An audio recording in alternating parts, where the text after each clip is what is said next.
ये अंतर की बात है। हमारे कर्म के अनुसार दुख आया है तो हमें यह स्वीकृति नहीं कि इस व्यक्ति ने दुख दिया है। अगर ये व्यक्ति ना हो तो मैं कभी दुखी हूं ना, ऐसी भावना कभी मत बनाना कि अगर सामने कमरे वाला हट जाए ना तो मैं बड़ा सुखी हो जाऊं, वो अमक नष्ट हो जाए ना तो मैं सुखी हो जाऊं। कभी नहीं। तुम्हें कोई दुख नहीं दे रहा, पक्का समझ लीजिए। तुमने जो बीज बोया है कर्म का, वो ही तुम्हें दुख दे रहा है, पक्का समझ लीजिए। यहां कोई दुख देने वाला नहीं है। ना दुखम, एक तो ये। दूसरा, हमारे कर्म के कई रूप होते हैं। एक होता है व्यक्ति के ऊपर बैठकर कर्म दंड दिलाता है, और एक होता घटना बनता है, और एक होता रोग बनता है। शरीर में विविध प्रकार की आदि व्याधियां, तो हमको विचलित नहीं होना है। यदि आप भक्त हैं, उपासक हैं, आध्यात्मिक मार्ग के पथिक हैं, तो धैर्य रखिए। नाम जप से बहुत बड़ा बल मिलता है। सत्संग से हमारे अंदर विवेक जागृत होता है, सहने की सामर्थ्य आती है। बड़े से बड़े दुख को आनंद पूर्वक उपासक सह सकता है, विषयी भोगी पुरुष नहीं, संसारिक पुरुष नहीं। इसलिए ना दुखम, कोई भी दुख आपको विचलित ना कर पावे। यह तभी हो सकता है जब आपने मृत्यु का वर्ण कर लिया है। अब तो एक ना एक दिन शरीर छूटेगा ही। भजन नहीं छोड़ेंगे, सतमार्ग नहीं छोड़ेंगे। मृत्यु से बड़ा कोई दुख नहीं है, उसे हम पहले स्वीकार कर चुके हैं, तब इस मार्ग में चला जाता है। नारायण अति कठिन है, हरि मिलन की बाट, या में पग पीछे धरे प्रथम शीश दे काट। शीश काट का मतलब अपने अस्तित्व को आराध्य देव में समर्पित कर देना। अब जोई जोई प्यारो करे, सोई मोई भावे, तो दुख किस बात का। देखो, प्रवचन कर लेना सरल है, प्रवचन सुन लेना सरल है, लेकिन जब ये बातें जीवन में आती हैं उस समय अपने को बचा ले। यही आध्यात्मिक साधक की पहचान है। अनुकूलता होती तो बड़ी कृपा भगवान की, और जब प्रतिकूलता रंग लाती है उस समय बोलो कि बड़ी कृपा हरि की। तुम्हारा प्रियजन पधार गया और बोलो हाथ उठा के, बड़ी कृपा हरि की। तुम्हारा प्रिय शरीर असाध्य रोग से ग्रसित हो गया, बोलो अब बड़ी हरि कृपा।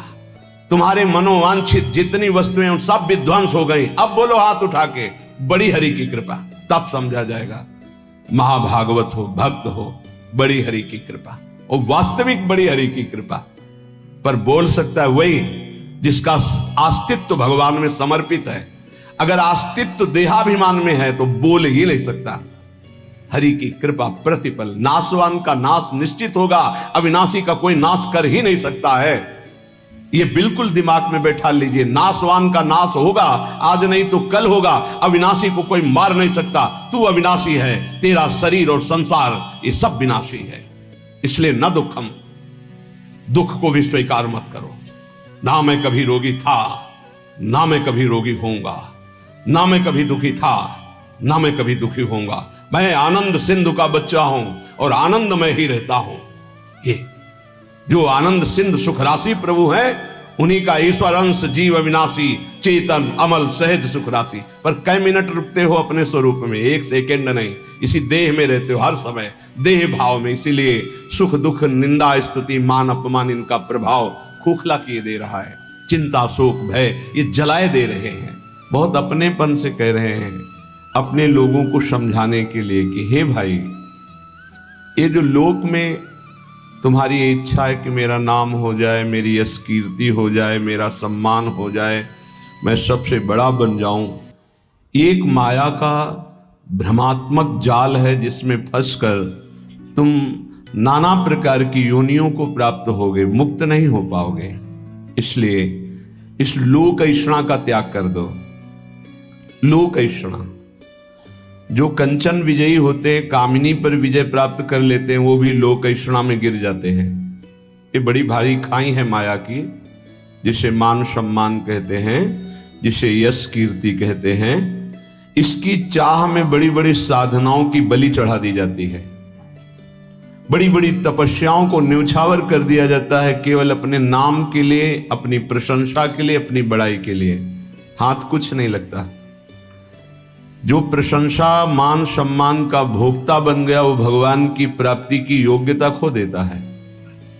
इसीलिए श्रीपाद कह रहे न लोकम, लोक ऐषणा की तरफ अपनी वृत्ति जो जा रही उसको हटाओ। ये सबके अंदर होती है। कुछ तो ऐसा करूं जिससे लोग हमें जाने। भगवान को तो जानना नहीं चाहते, तुम्हें क्या जान लेंगे? भगवान का तो शब्द नाम जप नहीं पा रहे, तुम्हारा नाम कौन लेगा? कितने बड़े बड़े चक्रवर्ती सम्राट हुए, बड़े बड़े महल, बड़े बलवान, कौन जानता है? बहुत बहुत इतिहास के पन्नों में लिखे पड़े हैं।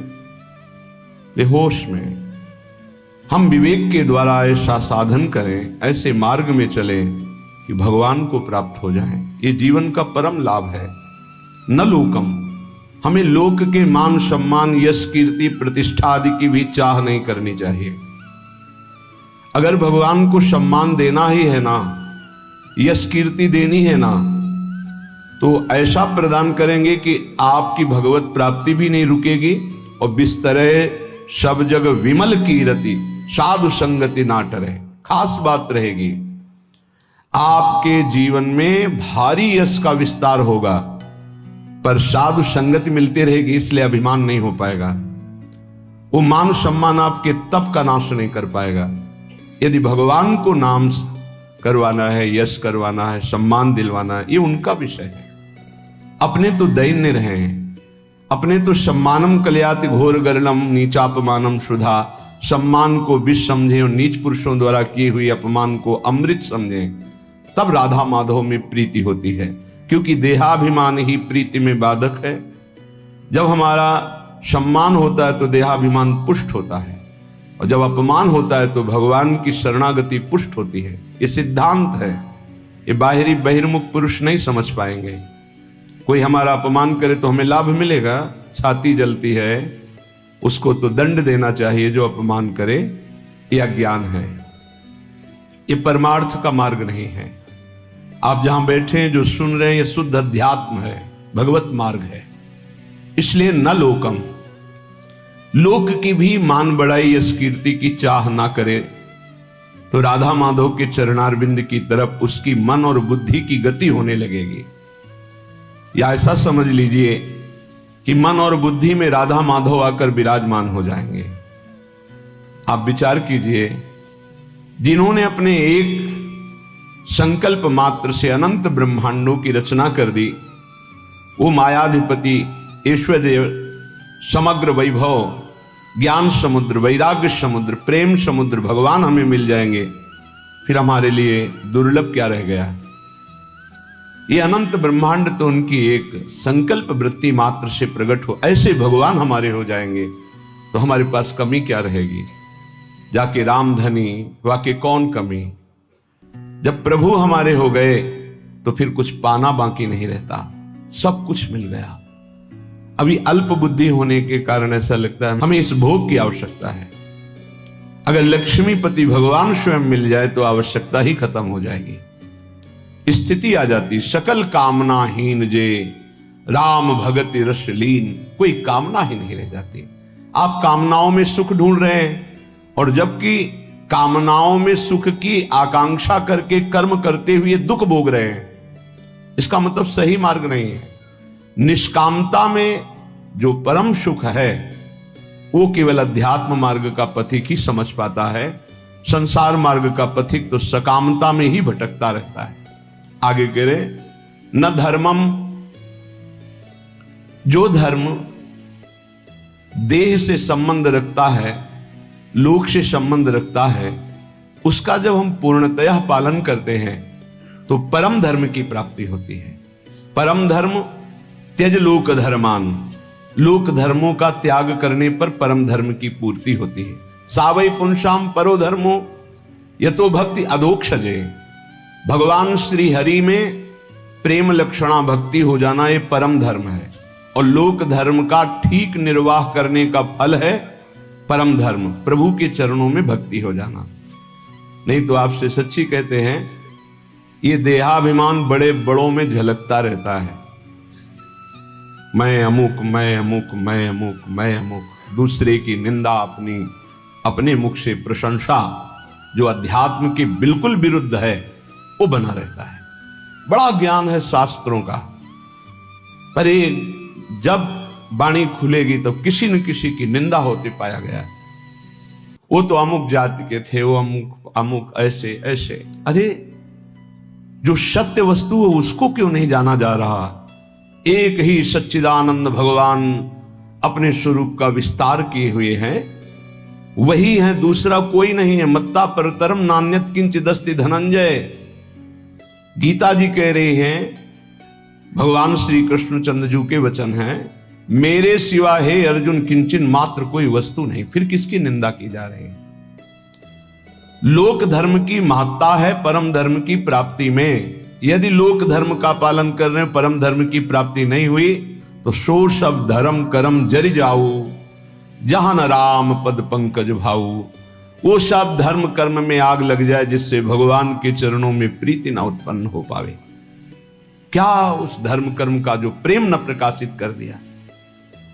जिससे प्रेम प्रकाशित हो वही धर्म है। इसलिए कह रहे कि इस लोक धर्म में ज्यादा अर्झो मत। क्या लोक धर्म है? मैं अमुक जाति का हूं, मैं किसी का पति हूं, किसी का पुत्र हूं, किसी का पिता हूं, किसी का अमुक अमुक अमुक।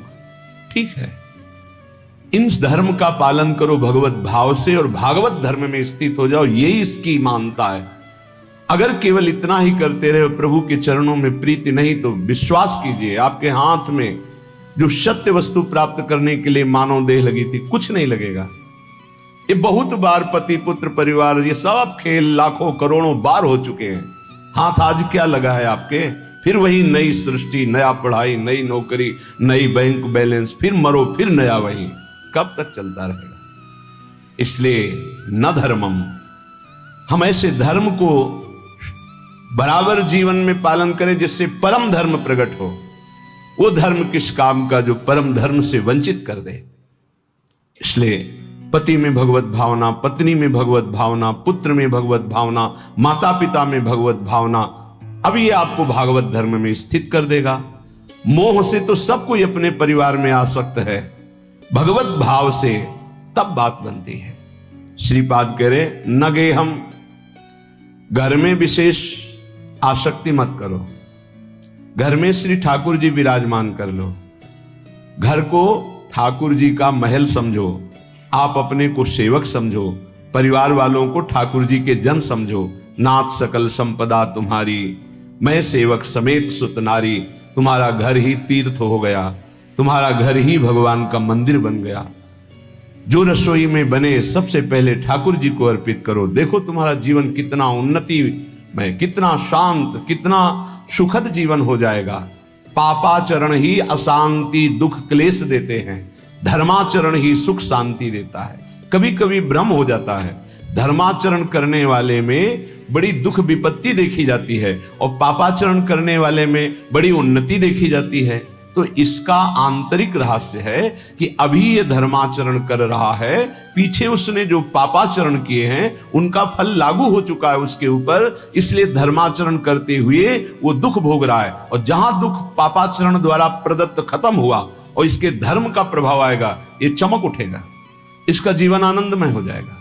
और जो पापाचरण करके उन्नति को दिखाई दे रहा है, उसका पुण्य फल लागू हो चुका है। जहां पुण्य नष्ट हुआ और वर्तमान का पाप और भूत का पाप दोनों जुड़ेंगे तो ये नष्ट हो जाएगा। इस रहस्य को समझें, इसको ऐसा ना माने कि पापात्माजन बड़ी उन्नति को प्राप्त होते हैं, पुण्यात्माजन दुख को भोगते हैं, ऐसा सिद्धांत नहीं है। उसके रहस्य को ना जानने के कारण अज्ञानी जन ऐसा कहते हैं। श्रीपाद कह रहे गृह में भी आसक्ति मत हो। क्यों? घर में आसक्ति अगर कर लोगे, ऐसी आसक्ति सुनी जाती, अरे हमने इतनी मेहनत करके घर बनाया, अब तो एक एक दीवार की ईंट में हमारी आसक्ति है, तो छिपकली बनकर उसी में आओगे, उसी घर में रेंगोगे। अरे भाई, जब ये घर अपना नहीं है, पांच भौतिक, ये छूट जाता है, इसको आग लगा दी जाती है, तो और कौन सा घर अपने साथ चलेगा? इसलिए जैसे हम रह रहे हैं, घर ठाकुर जी का है, सेवक हैं, अपना समय व्यतीत कर रहे हैं, भगवत प्राप्ति के लिए मानव देह मिला है, तो धर्म पूर्वक आचरण करते हैं, नाम जप करते हैं, धर्म पूर्वक धन कमाते हैं, परिवार रूपी भगवान की सेवा करते हैं, घर में भगवान विराजमान, मकान भगवान का। जैसे भक्तजन अपने मकान का नाम है प्रिया कुंज, श्यामा कुंज। ये प्रियाजू का कुंज है, ये श्यामाजू का है, हम तो सेवक हैं। तो घर की अहम वृत्ति, मम वृत्ति का नाश हो गया। एक एक बात को समझ जाओगे तो भगवत प्राप्ति बहुत सरल हो जाएगी। न लोकम, न धर्मम, न गेहम और न देहम। ये शरीर जिसको हम इतना प्यार करते हैं कि मैं मानते हैं, ये केवल क्लेश ही क्लेश दे रहा है। यदि भजन ना हुआ तो इसका कोई महत्व नहीं। कहां गई हमारी वो बाल्यावस्था, कहां गई हमारी यौवन अवस्था। नाना प्रकार से इसको दुलार किया, इसको प्यार किया, इसको मैं माना, और ये दुख ही दुख दे रहा है।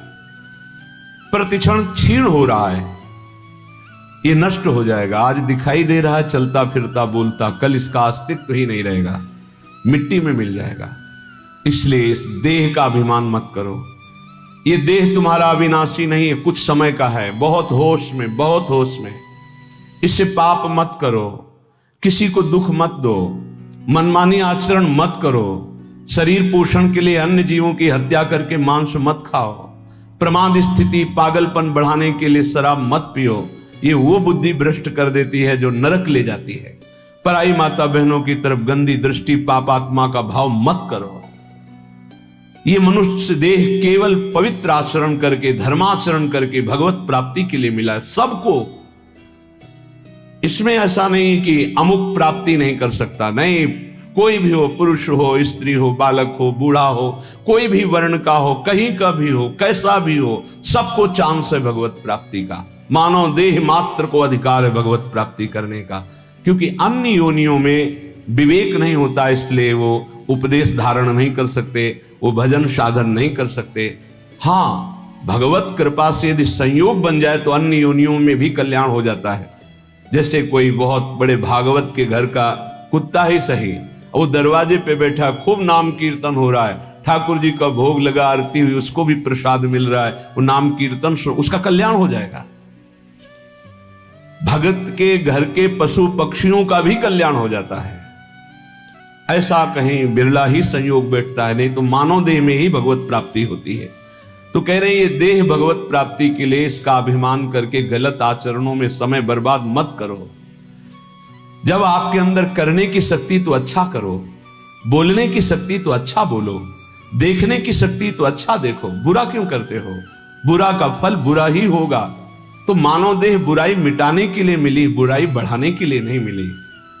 बहुत अपने लोग अपनी महिमा को नहीं समझ पा रहे हैं, दूसरों से आशीर्वाद मांगते घूमते हैं। किसी का आशीर्वाद क्या करेगा यदि हम अपने आचरणों को ना सुधारें, हम अपने को प्रभु के भजन में ना लगाएं, हम शास्त्र आज्ञा से ना चले, तो दूसरे का आशीर्वाद लागू ही नहीं होगा, लागू ही नहीं होगा। आप हमारी बात को पकड़िए। और यदि आप धर्म से चल रहे हैं, नाम जप कर रहे हैं, पवित्र जीवन है, तो किसी से आशीर्वाद मत मांगो, सबका आशीर्वाद मिल जाएगा। विश्वास कीजिए। सुर नर मुनि प्रसन्नता ऊपर, सोई विजयी विनयी गुण सागर, तासु सुजस त्रैलोक उजागर। जितने सुर नर मुनि सब उस पर कृपा करेंगे जो धर्म से चलता है, जो भगवान नाम जप करता है। अगर धर्माचरण का त्याग कर दिया जाए, अपवित्र पापाचरण किया जाए, तो कोई नहीं बचा सकता। रावण ने किसकी आराधना नहीं की? विचार करके देखिए।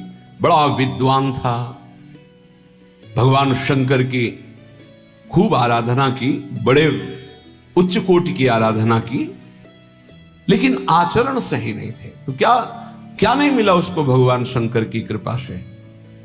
लेकिन सर्वस्व नाश हो गया, रहा न को कुल रोव निहारा। आचरणहीन हो गया, धर्म भ्रष्ट हो गया, मनमानी आचरण। इसीलिए श्रीपाद कह रहे हैं कि आप अपने शरीर का अभिमान करके आचरण भ्रष्ट मत हो जाइए। आचरणों को सुधारिए। तुम्हारा शरीर अविनाशी नहीं है, एक सीमित समय के लिए आया हुआ है। ये दिमाग में बैठा लीजिए। इसको जाना है, इसको छोड़ना है, शरीर को नष्ट होना है, आज नहीं तो कल। इसलिए ऐसे आचरण कर लो कि तुम्हारी उन्नति हो जाए, तुम दुर्गति से बच जाओ, तुम्हारा पुनः जन्म अन्य योनियों में ना होकर भगवान के धाम में दिव्य रूप से निरंतर अनंत काल तक के लिए सुख भोगो। श्रीपाद कह रहे न निंदाम, किसी की निंदा मत करो, क्योंकि दूसरे की निंदा करने से उसके पाप अपने ऊपर आ जाते हैं। क्यों बेमतलब में पाप की पोटरी बांध रहे हो? पर निंदा के किए ते आवत नहीं कछु हाथ, मूर्ख पर्वत पाप को ले चल अपने साथ। दूसरे की निंदा करने से अपने को मिलता कुछ नहीं है, उसका पाप हमारे ऊपर आ जाता है। बेमतलब पाप की पोटरी दुख का कारण आप बना रहे हैं। दूसरे की निंदा करने से आप उसको नीचा दिखा पाएंगे क्या? नहीं। अगर वो नीच है तो खुद नष्ट हो जाएगा, अपना उसका कर्म ही उसको नष्ट कर देगा।